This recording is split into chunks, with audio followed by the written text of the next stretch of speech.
national sax dafa affecté ndax problème bii nii am donc un combat opposant la République et l'État la République perd l'État a tous les pouvoirs et Diomaye est un militaire est un soldat la réponse du meeting c'est la randonnée pédestre tuuti même illustration randonnée pédestre bi boo ko amee donc le problème c'est pas Mimi da nga may meeting bi ak kii bee après nga dikk ci randonnée pédestre bi si tu veux donc ce qui s'était passé ca 8 novembre ca ndaje ba tontu nañ ko ah bon tontu na ko ci bésu forces armées ci gi ñu bésu tëjee forces ak armées randonnée pédestre les gens n'aident pas notre République les gens n'aident pas Sonko en lui disant la vérité mooy mu associé ak Diomaye la vérité mooy mu wàññi vitesse d'exécution bi muy daw la vérité mooy basta la vérité mooy qu'il laisse Diomaye avec ses prérogatives mu jël ses prérogatives Sénégal du tàkk de Dakar n'est pas Bamako et si Bamako brûle Dakar brûle donc on est dans un contexte de problème dans un contexte problématique où seule la paix et la conscience des cœurs yaa Moussa peut nous aider donc arrêtons ces détails-là ñiy topp ci télé ak rajo yi di wax ju ñaaw di attaquer di saaga yam leen ngeen bàyyi seen yi ngeen di def réew du ay caaxaan na koy régler te c'est pas même sax Diomaye qui préside c'est l'armée républicaine sénégalaise patriotique qui préside et dans ses prérogatives si Diomaye est incapable l'armée a le pouvoir de monter un coup d'état à Diomaye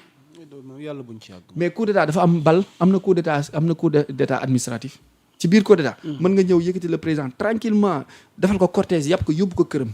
pousse jël le pouvoir 90 jours te bal du tàkk jël le pouvoir 92 jours tas parti politique yëpp ñi fi doon lépp yëpp militaires yi régler leen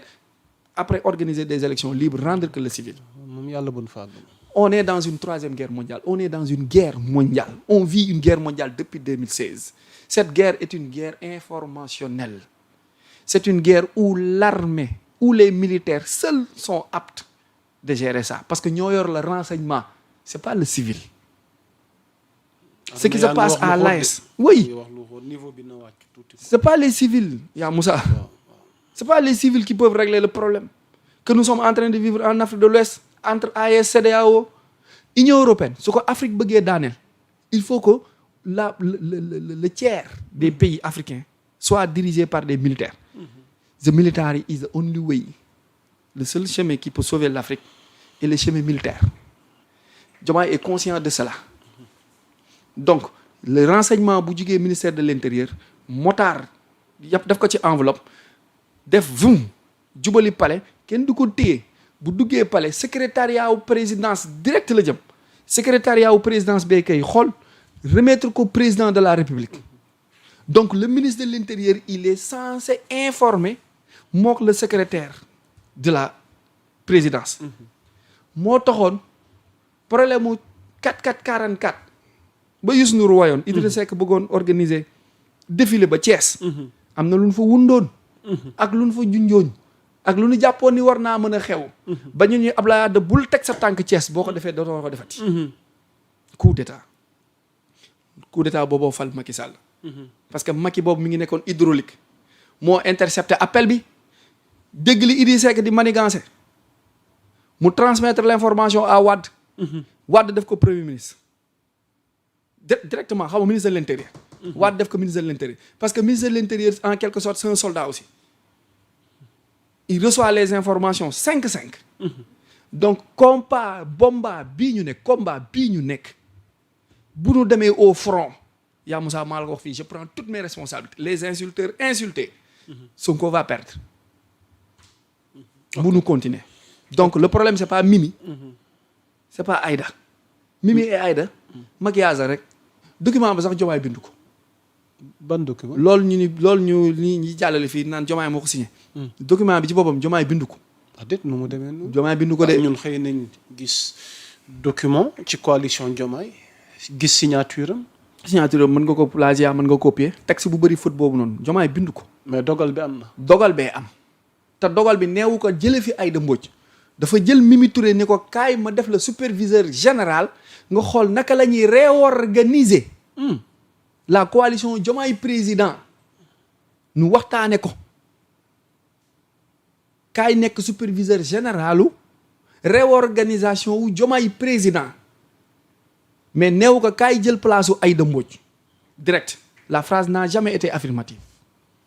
moo tax ma ni la manipulation des plateaux des chroniques des gens qui sortent ils sont juste là pour leur poche. Sonko fait vivre des milliers de Sénégalais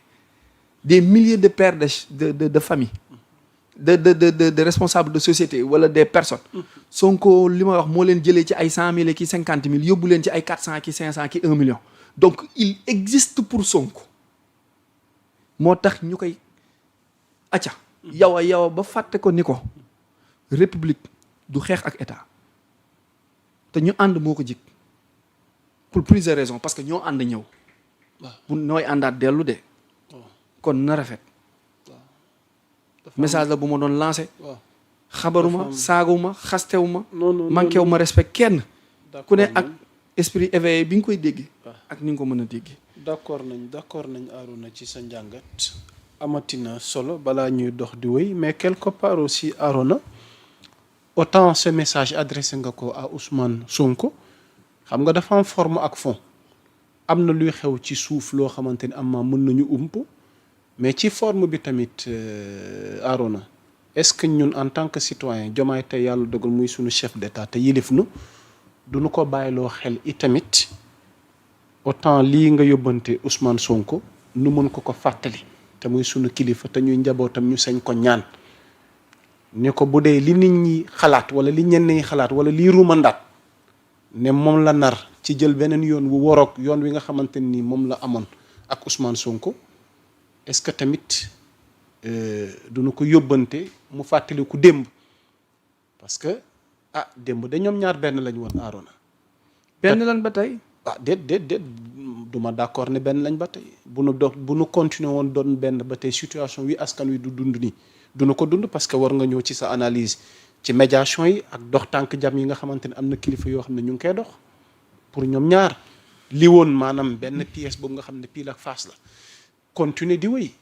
am déet benn lan ba tey sax boo déggee ma ni benn lan ba tey mooy waajur ak doom dinañ jàppante ok jëkkër ak jabar dinañ jàppante mag ak rakk dañuy jàppante ànd moo mel noonu àdduna moo mel noonu et l'homme est naturellement égoïste quand tu pousses par exemple man je peux dire que ni Sonko a trop appuyé sur le bouton ce qui a même poussé à Diomaye de marquer benn pas pour lui montrer que attends j'ai la signature c'est moi le président même bu ko bëggul woon def sax da koy def pour fàttali ko ni ko man loolu nit a mel noonu ñun li ñuy def ni dañuy yëglu parce que sunu mission aussi boo demee ba ñu tànn la ci 18 millions de Sénégalais nga yëkkati kaddu di wax ëppoo xam-xam kenn gënoo jàng kenn du man ëpp ma xam-xam kenn du maa gën a jàng kenn ab xalaat ak njort bu rafet laa yor seet sama diggante ak sama borom wax ma pour lu neex nit ma répété ko aussi nekkuma sax si loolu donc damay alerter di jàllale di fàttali appui wu ci histoire ak géographie ak relation internationale géopolitique di wax nit ñi nan def nànk bu nu dem ak ay émotion bu nu dem ci ay xët-xët ci lii lan ne donc jàpp naa ni tant que ñi ngi continuer di mën a nekk mooy suñu jàmm mooy seen jàmm maintenant bu demee nag ba séparation bi acté parce que fi ñu toll ak lu nu mën a wax acté wul Sonko génnul ni jeex na Diomaye génnul ni jeex na dañuy jàpp ni xoosante la jubóo mën na am waxtaan am ñu continuer waat mais gis nañ ñenn ñi di amal ay révélation par ci par là daje nañ toog nañ waxtaan nañ mais à ton niveau qu'en est-il de cette réconciliation ou bien de cette rencontre entre Sonko ak ki nga xamante moom mooy njiitum réew mi Bassirou Diomaye Diakhar Faye lan lañ ci mën a am à ton niveau comme information waaw ba fekkee crise am na waaw ñu nangu ni crise am na parce que à travers les réactions yi am des uns des autres ak ce qui se passe actuellement au sommet de l'État ak ñi nga xamante ne ñoo génn ci télé bi wax carrément ñi ngi dem médiation que sëriñ si sax woo nañ leen pour ñu dem médiation ça veut dire que kay crise am na fu nga xamante ne am na kenn ko braqué ni du toog ak keneen ki am na kenn ci ñoom ñaar ku ni du toog ak keneen ki wala kenn ku ci ñoom ñaar ku mer wala ñoom ñaar ñëpp daal di braqué wu léegi nag wootee jot pour ñu waxtaan pour l'intérêt du pays parce que tey maa ngi lire su ma juumul Libération la xaw ma quotidien ku ni Diomaye voulait réagir le lundi même te bëggoon def benn kii de presse benn xaw ma communiqué xaw ma je sais pas c'est d'après ses conseillers lan ni ko on fait pas comme ça àndal ak sa dal àndal ak dal ak teggi nag yooyu nga bàyyi mu jàll. est-ce que du loolu après li ñu ko ñaan moo waral mu jur benn énervement benn nervosité de son côté. mu braqué wu est-ce que du Diomaye moo bañ toog ak Sonko wala est-ce que du moom moo mer yooyu yëpp c'est des questions yi nga xamante ni. après analyse après fait. avec le temps la ñuy am la vraie version. dañu gis ni jamono yële bu yi masaana xew dafa amoon institution wu daan am taxawaay wu am solo à travers ki fa nekk ki koy incarné muy El Malick Ndiaye président de l'Assemblée nationale. mu mel ni dañu xaw a seetlu son silence qui devient un peu intriguant wala bu fekkee dañoo yëgul boog mi ngi agir ci suuf ban njàngat nga ci am. non moom il a intérêt à que ce que Sonko Diomaye juboo moom amul intérêt séparation bi de parce que mooy puzzle bi mooy support bu téye pièce bi bu Sonko Diomaye nekkee benn pièce El Malick mooy fi ñu teg pièce bi donc moom amul intérêt naan nii wala nii moom nii rek juste milieu nii dem ci suuf dem guddi gisante ñoom boole jubale dajale waxtaan voilà ainsi de suite mais quant à génn ci télé deuxième personnalité la taxaw naan ci Sonko laa far wala ci Diomaye laa far bu ko defee politiquement il est fini li mu war a def mooy tekk gi di dem peut-être mi ngi gisante ak ñoom ci suuf di ci jéem a jàpp di ñaan di leen ñaax di voilà pour ñu doon benn mais mukk mu génn def nii wala mu def nii su ko defee il est fini. non am na ñoo xam ne ñoom nëbbuñu seen position ñoom dañu jàpp ni quoi qu'il en soit c'est Ousmane Sonko ou rien parce que si aujourd'hui xam nañ Diomaye si aujourd'hui fal nañ Diomaye si aujourd'hui Diomaye am na li mu am yàlla ak Sonko ci moom la ko jaarale kon ak lu mën a xew tey tamit bu nu fàtte démb ndax Sonko ba tey sànq def nga analyse gu am solo ci mu bañ a tàggalikoo bañ a topp ñi koy wax tàggalikool